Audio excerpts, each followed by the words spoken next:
The story continues with Songjung and Yeji being shocked seeing him in that state. They take him outside to catch a breath. Yeji asked him if he didn't know this was going to happen, and that he should have been ready for it. Songjung gets annoyed at her for being so insensitive, but she wasn't wrong. Kenji asked Yeji if she felt better after smoking. They both were baffled and simultaneously shouted no. He asked them why couldn't do it.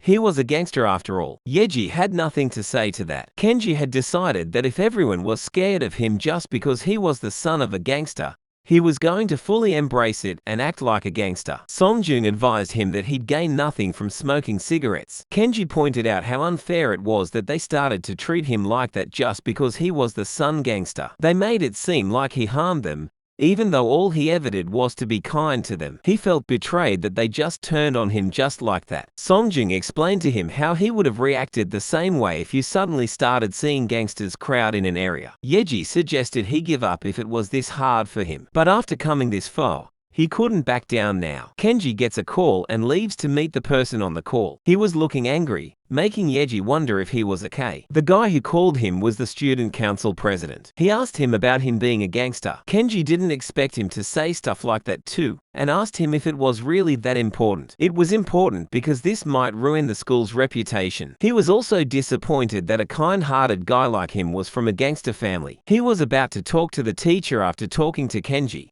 but he was now sure that Kenji wasn't planning on changing. The student president says that it wasn't real him, which finally pisses him off. He remarks how he lived as kindly as he could for 10 years, and people treated him so differently just because of something that happened that morning. He couldn't just look past that. While leaving, Kenji told him that he didn't give a crap about being the student council president. The president said that if he was planning to take over his family business, then there was no need for him to come to the school anymore. He'd only ruin the school's atmosphere. Kenji replied that he was going to do as he pleased and left after that. The president thinks to himself that Kenji was indeed a kind guy. He was just angry because everyone was treating him that way. Because of him, the balance of power in their school had been destroyed. A big storm was coming, and Kenji could be their asset to deal with all the scum of the school. This was what was going on in the president's mind. On the other hand, their other uncles were still teaching Shin Jeong a lesson. They ordered him to drop out of the school if wanted to live, and that he should have picked a fight with someone his size. After they were gone, Shin thinks to himself that he just couldn't let Kenji trample all over him. His ego wouldn't allow it even if they killed him afterward. He was going to exact his revenge on Kenji. He pounds his head over to find any weakness of Kenji, anything that gave him an upper hand over him. Just then he remembered that Sujin and Henji were childhood friends and called her. He knew that Sujin was still high over heels for him, and all he'd need to was comfort her and get their info from her. Sujin got the call and lied to her friends saying she was going to the toilet. Shin was ready to die, but he wasn't going down without taking Kenji down with him. Yeji and Songjung wondered if Kenji quarreled with his friends too. She originally thought she knew their kind very well, but they were being too hard on him, said Yeji. Her friends come there to ask her about Kenji, so Songjong takes his leave. Outside, he sees Kenji's friend Jongyun. He goes to sit by him and talk to him. Jongyun was getting anxious being next to him. Songjung told Jongyun how Kenji was also having a hard time. Not only him, but the whole school turned their backs on him. Jongyong understands that, but he still can't accept that he hid that part of his life from him. He felt like he was being deceived all this time. Songjung says that he must have his reasons for not telling him. He told Jongyun that he did live kindly to people. That's why even though they knew he was the son of a gangster, they were still pointing their fingers at him. They weren't really scared of him, because they knew he wouldn't hurt them. While Songjung was leaving, Jongyun pointed out that he wasn't scared of them because he was good at fighting, unlike losers like him. Songjung informed him that he was also scared, but not by Kenji but by his uncles, and remarked that Jongyun should know better than anyone that Kenji had a good heart. Jongyun realized he was short-sighted and misunderstood him. He acted too emotionally and regretted saying all those nasty things to him. He decided to find Kenji, apologize to him, and clear up all the misunderstandings. When he got to the class, his desk, which was beside Kenji's before, was removed by his friends. They didn't want anything to do with him, but Jongyun told them that he misunderstood him and that was doing it to apologize to him. The two freak out over his decision and ask him why he was the one to apologize when Kenji lied to him for 10 years. He moved his desk back where it was. They warn him that he might get into trouble and wash off their hands with him too. Some seniors come in their class, and one of them hits Jongyun for blocking the way. They asked the class where Kenji was, but no one answered them. They were scared to even speak. They noticed that even Shin Jeong and Yeji were not there. They leave after insulting the class for being full of losers. Their way got blocked by another student. They were about to cuss him, but they made that cussing into a song when they saw it was Songjong. Songjung was surprised when he saw that they didn't do anything in the class. Outside of the school, Shinjeong's friends were afraid of being followed by the gangsters. Their other friend suggests they should go to the police as they were just minors. But something tells them that if they report to the police, something terrible will happen to them. They looked for Shin Jian and wondered where he was at a time like this. He was busy luring Sujin into his trap. He called her and asked her to see him. When she saw his face, she asked who did this to him. He asked her if she knew about Kenji being the young master of a gangster family, to which she replied that she had no idea. He says to himself what a stupid B-word she was. He started to act emotional, telling her how Kenji brought more than 10 of his uncles and beat him up suddenly, and there was nothing he could do. He didn't think it would work. She'd never take his side over her childhood friend whom she had known for so long. But much to his surprise, she was so dumb and high over heels for him that she immediately believed him. She says how she was disappointed in him for doing such a cowardly thing. Shin was surprised that she believed him and thought how dumb she was. He asked her if she knows any of his secrets so that he can get back at him. She tells him that she has no idea about that. Shin started to push her, saying she had to know something as they were childhood friends. Shin started to get impatient and asked her to give him something like his secret or something he treasured. After thinking about it for a moment, she realized that if they included the people around him, then the person he treasured would be her. Shin had finally an upper hand on Kenji. While people knew that Kenji liked her, she just thought of herself as someone that Kenji treasured. He convinced her to go to his house with him, saying he had forgotten something. She agreed to go with him. On the way, she asked him if they were dating again. He assured her that they were and apologized to her for treating her that way, and promises to treat her better this time if she gives him another chance. She immediately forgets what he did to her and forgives him. After that, Shin Jeong hangs out with her and acts all lovey-dovey with her. She even skips school for the first time to hang out with him. Meanwhile, Shin thinks she was retarded and she was the biggest bait for him to catch Kenji with. In the school, Yeji's friends were interrogating her, asking if she was dating Kenji, and if she was dating him because he was a gangster. Yeji yells at them and tells them she likes him, but not because he is a gangster. They suggest she should make Kenji the strongest, and to do that, she could ask his brother for help. He could get him closer to other bullies. Yeji didn't find the thought of him being strong all that bad. In fact, she was totally into it. Just then, the shorty and big head come there asking them about Kenji. The girls make fun of them for trying to get closer to Kenji after hearing he was a gangster. Yeji thought it might be better to introduce these guys to Kenji before introducing him to his brother's friends, since they were more dangerous. But she wasn't sure if she was doing the right thing there. They ask if she knows where Shin Jeong is and why he isn't coming to school. After Yeji scolds them for asking her about him, they start leaving. When they turn around, they encounter Kenji. The girls told him that he was the one they were looking for. The big head asks if he is the loser who used to get bullied. They didn't believe the girls at first, but they still tried to get along with him. Kenji angrily asks them if they are friends with Shin Jeong. They think he is also friends with Shin and start acting friendly with him. The guy brings his hand forward to handshake him. Kenji agreed to handshake him but started crushing his hand with his monstrous grip. His friend thought he was overreacting,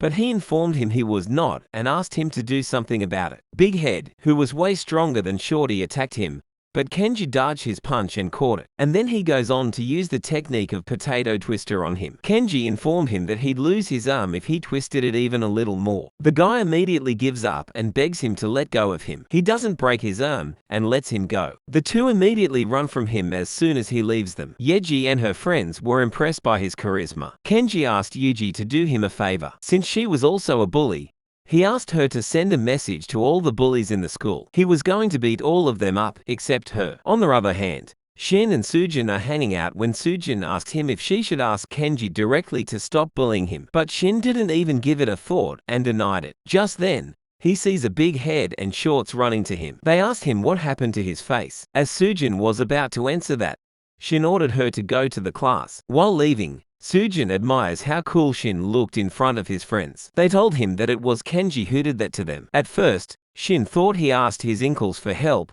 but he was surprised to know that not only Shorty but Big Head lost to him too. When they asked about him, he told them that Kenji called 10 of his uncles to beat him up. This got the two of them trembling in their shoes. They suggest they shouldn't mess around with him, but Shin proposes a different plan. A plan to screw him up using his connection, like Kenji was using his connection to mess with them. He told them that he was going to ask Do Park to help him out, because he had connections with gangsters. He informed them how Do Park didn't care about his opponents. He even got into a fight and beat the crap out of a gangster. The two were also on board hearing Do Park's name. Shin ordered them to gather as many students as possible, large enough to take on even those gangsters. They were going all in this time, and Shin wasn't playing around. Yeri ordered chocolate milk. Kenji asked her if she liked those as well, but she says those were for him, to which he replied that he hated it. He was only having those because Sujin liked them, but he didn't tell her that. She informed him about the school bullies' alliance with their other schools. The top dog of their high school was third-year Do Park,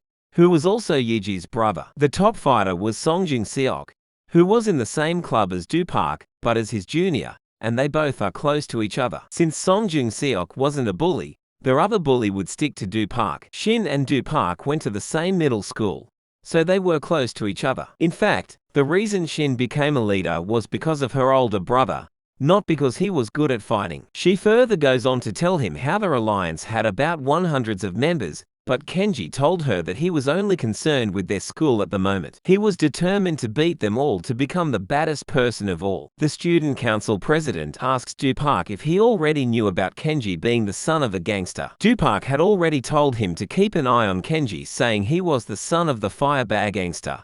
But seeing Kenji, he didn't believe him at the time. He reminded him how their other schools were always fighting, but their school never got into trouble. The president thought it was because he was the president, but Do Park burst his bubbles, informing him it was because of Kenji that no one dared to mess with their school. On the other hand, Shorty and Big Head were gathering all of the goons of their school. Meanwhile, Shin goes to talk to Do Park about the situation. When Do Park saw the bruise on his face, he was furious and asked him who did that. Shin told him the whole story about what happened and how Songjun was also helping Kenji besides the gangsters. Shin asked for his help in getting back at Kenji. Do Park told him that his biggest problem was Songjun. Do Park assured that he would cover for him on the gangsters' end, and that he should just focus on getting rid of Songjong. Shin started flattering him, saying how great he was and how he unified all the schools in their area. But Shin pointed out how he and Songjung were in the same judo club, to which Do Park replies that he was more important to him than Songjung since he was with him since middle school. Do Park made a plan to take care of Songjung for Shin. He told Shin to challenge him in one-on-one fight and take him to the gymnasium. But Shin was nowhere near strong enough to take down Songjung. Do Park knew this,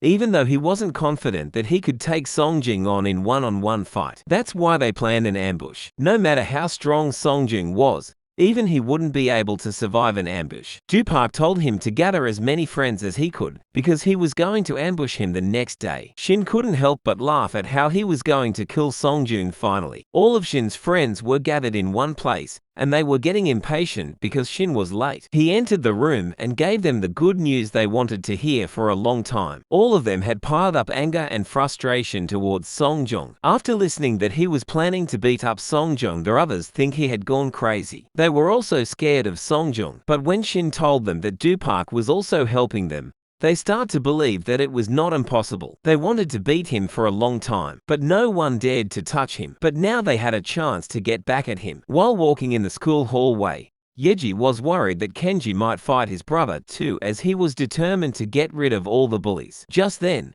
they see Jongyun waiting for them. Kenji was surprised to see him. Yeji heads out ahead to let them talk it out. They awkwardly work together, and SAT on the bench outside. Jongyun told him how he was disappointed in him. Kenji apologizes to him again for being a gangster, but Jongyun wasn't upset about the fact that he was a gangster, but the fact that he hid it from him for 10 years. He felt betrayed and thought he was the only one who considered him his best friend. Kenji asked him why he couldn't tell him for all these years. Seeing how much he hated gangsters, Kenji was afraid of losing his best friend if he told him the truth about him being a gangster. Jongyun was relieved to hear that because he thought Kenji had changed. Kenji pointed out Jongyun smiling, meaning they were all right now. They start hitting each other like kids. Songjung was watching it all from the class. He was happy for Kenji and went back to sleep again. During the class, the dumb friend was surprised to see Jongyun and Kenji together. The guy was angry at Kenji and tried to convince the dumb friend, saying Kenji was trash, and so was Jongyun. But the dumb friend wanted to be friends with them again. After school,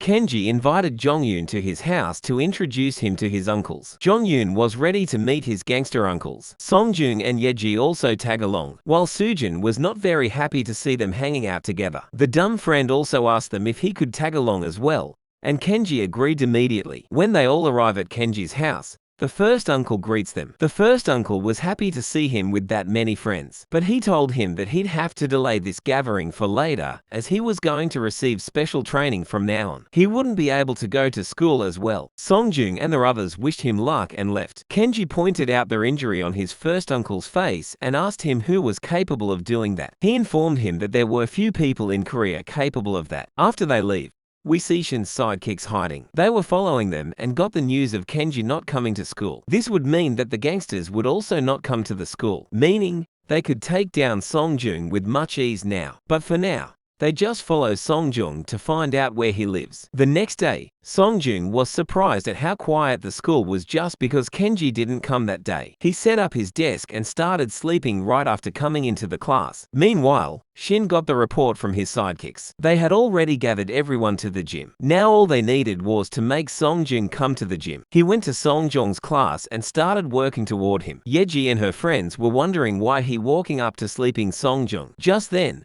Shin raised his hands and slapped Songjung as hard as he could. This shocked everyone in the class. Songjung woke up angry. Shin started running, seeing him awake, while yelling at him to come to the gym.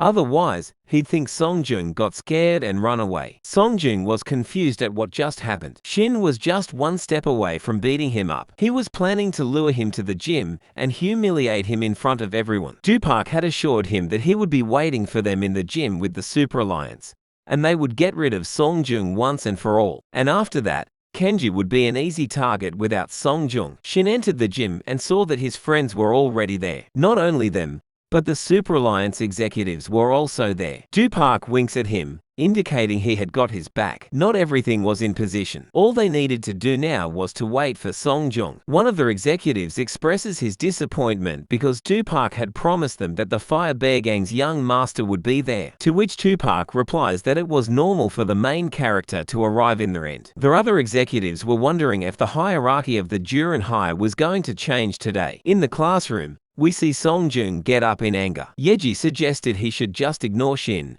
but Songjung replied that he didn't feel like it and left the class. He arrived at the gym. When he entered the gym, he found Shin standing in front of him, who said to him that he was going to die that day. Dupark informed the Super Alliance that the guy was Songjung he was talking about, and how it was a pity that he wasn't interested in joining their alliance. They was shocked to see his size. Shin's friends were also scared to see him. Shin, with a menacing smile on his face, orders his lackeys to screw him up, but no one dared to move even an inch. Shin was confused and asked them what was going on and where were his other two friends. He started sweating and didn't know what was going on when Songjung started to move closer to him. Shin started freaking out and told him to stay back, but Song attacked him and punched him so hard that he got thrown away by his friends. The Super Alliance executives were stunned to see his power and wondered if he was just a high schooler. They were impressed by him. Meanwhile, Shin shouts that his nose is broken. He asked his guys why they were just standing there not doing anything, but no one said anything. Shin asked Dupark for help and asked him to give them a signal to move. Dupark just sits there while smiling and signals the guys to come out. The door opens. Shin turns back to find out that the one who came out of the door was none other than Kenji.